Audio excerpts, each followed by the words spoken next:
All right, here we go. Alexia Ward, the newly named women's wrestling coach. Where? At the University of Rio Grande, Southeast Ohio. Super excited.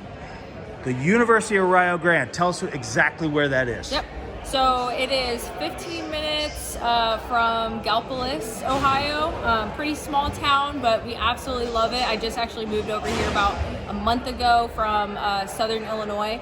But University of Rio Grande is very close to the West Virginia border. So we're really close to Columbus, Cincinnati, and all of that good stuff. So it's been fun to explore and everything. So I love that you're close to all the big cities. Yep. And this is a newly established women's program, right? Yep.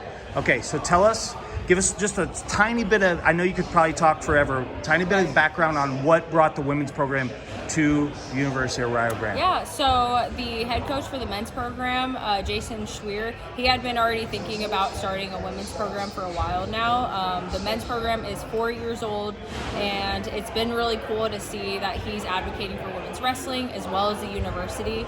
Have full support from the president, the AD, all the staff, and that's really what made me want to come to Ohio and come to the University of Rio Grande, because of the support from the faculty, staff. Every single person is super excited that we're, coming into starting a women's wrestling team and everything. So, I'm very blessed and privileged to even be a part of this and help grow women's wrestling in the U.S., Ohio, all that good stuff. All right, NAIA program, right? Yep. Mm-hmm. So I know women's wrestling is on the come up.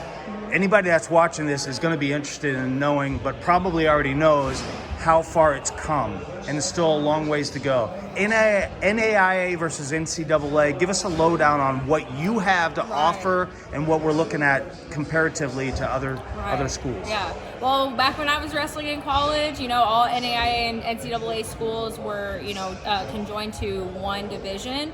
And then recently, these past 4 years, it's been separated. But with that new separation, you have just as many world team members and very talented wrestlers in both NCAA and NAIA. So it's really fun to see those schools still battle it out to this day. And you're seeing it at the Olympic trials, you're seeing it at the U.S. Open, and it's incredible seeing that level of competition.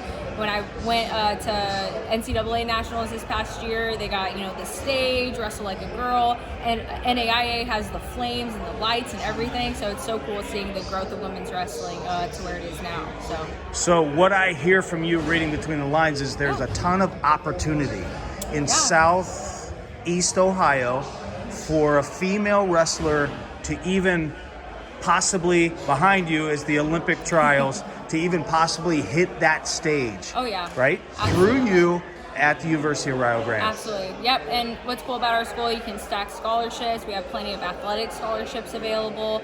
We'll be able to go to U23s, U20s, US Open. So there's plenty of opportunity to get to that next level at either NAIA or NCAA. But we're really excited. We're here in Southern Ohio. We're one of the first schools in this area, so it's going to be cool. We talked a little bit off camera about the talent that's in Cincinnati. Oh, yeah.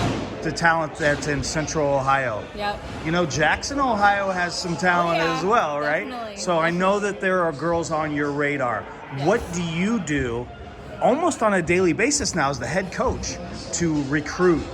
What are you doing? What's your thought process? Yeah, absolutely. Let us behind the curtain there. Yeah, so social media is a very big thing nowadays, and I also have my own company, and we run off of social media as well, and as do you with Ohio Map Media, and doing a great job with it, I must say.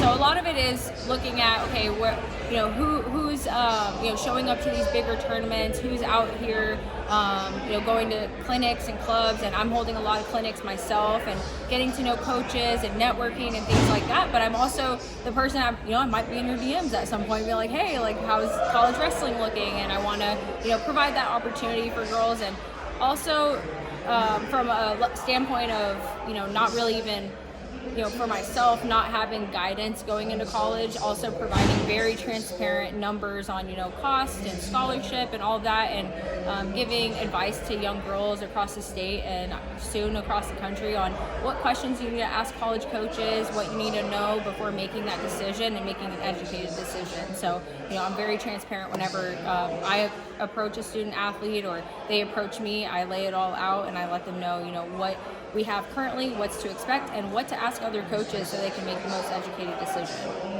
Give us a little bit of background on you. Yeah. Let's talk about you. Yeah, absolutely. So I'm from Oregon. So I wrestled for Westview High School near Portland, Oregon, and I was the only girl on that team at the time, and that's a very common story that I'm hearing. It's changing currently, but we're still getting a lot of girls in an all boys pocket kind of thing. And then I went to McKendree University, and I became a 2-time All-American there and a national champ in 2020. So that was a really cool way to end my college career. But my true passion does lie in growing women's wrestling, coaching, and helping develop that next generation. So that's why I'm where I am right now. How does somebody get a hold of you if they're interested in coming to your program? Yeah, I have my information on our website. I have the social media. I think sometimes the easiest way is social media, just kind of DMing either University of Rio Grande Women's Wrestling, or we have applications on the school website. But it's very easy to find my number, email, all the things. So yeah, and we'll be networking with a lot of different coaches and directors and everything for that too. Okay, what's the timeline on bringing the program together? Man, okay, so like I said, I moved here a month ago, but we're making some really good progress in recruiting. We already have 8 girls, and I'm looking for 15 to 20 to fill out this team. So ideally, our season is going to start September 19 or somewhere around there, September 19 for preseason. This year? Yep, of this upcoming season. 2024. So, yeah, I'm a grinder, so I was like, challenge accepted. Yeah. I'm kind of coming in late in the recruiting game, but I've always kind of been a hard worker and that type of mentality of, all right, like, let's just work with what we got, and been working day in and day out trying to bring girls and bring that opportunity to people across the state and the country. Okay, I'm obviously a male, but I'm married to a wrestling mom. I want you to recruit the wrestling mom.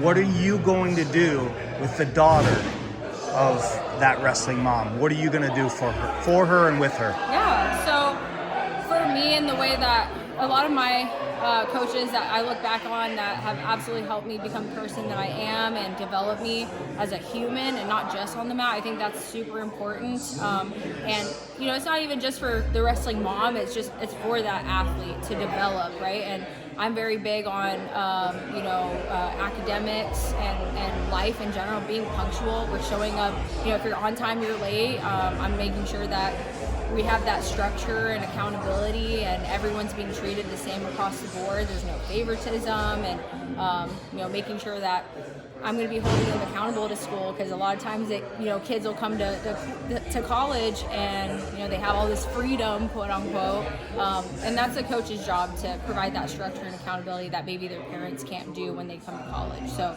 I would say that's number one, and helping them transition into professional life, because that's the ultimate goal when you're going to college, right? Sure. So, yeah. All right, give me your goals, year 1 through year 5. I know they're detailed. We're getting lengthy here, Yeah. but tell me what your goals and your expectations of yourself as the leader of this program are going into year 1, and then maybe map out the next few years. Yeah, I'm very confident I'll be able to, and myself and my husband's going to be coaching with me over here. He'll be the assistant coach. I'm very confident we can get at least All-Americans. Like, that's bottom line expectation.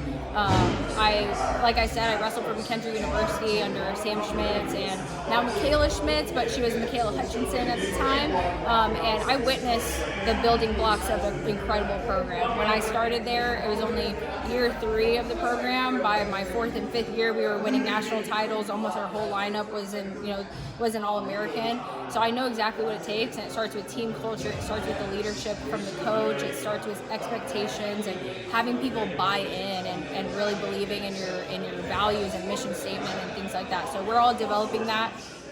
For this first year, it's really going to be team culture, focusing on fundamentals, getting the building blocks of the team.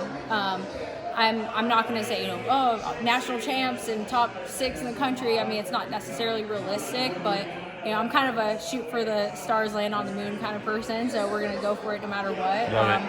I do want to be contenders, and I want people that are passionate about wrestling, love wrestling, want to get pushed mentally, physically, and along with focusing on building culture and having lifelong friends and wanting to have each other's back, that will lead to results of being a national champ and being a national championship team. So that's the plan. Okay, I can ask questions all day of you, you know. So what I'm going to do right now is I'm going to pause and I'm going to come visit you. Okay. And we're going to show the facilities. We're going to talk a little bit more about the program, the academics, what life is like on campus, okay? That'd be awesome. All right, Coach, I appreciate your time. Anything else for us? No, I appreciate it. Thank you for speaking with me today.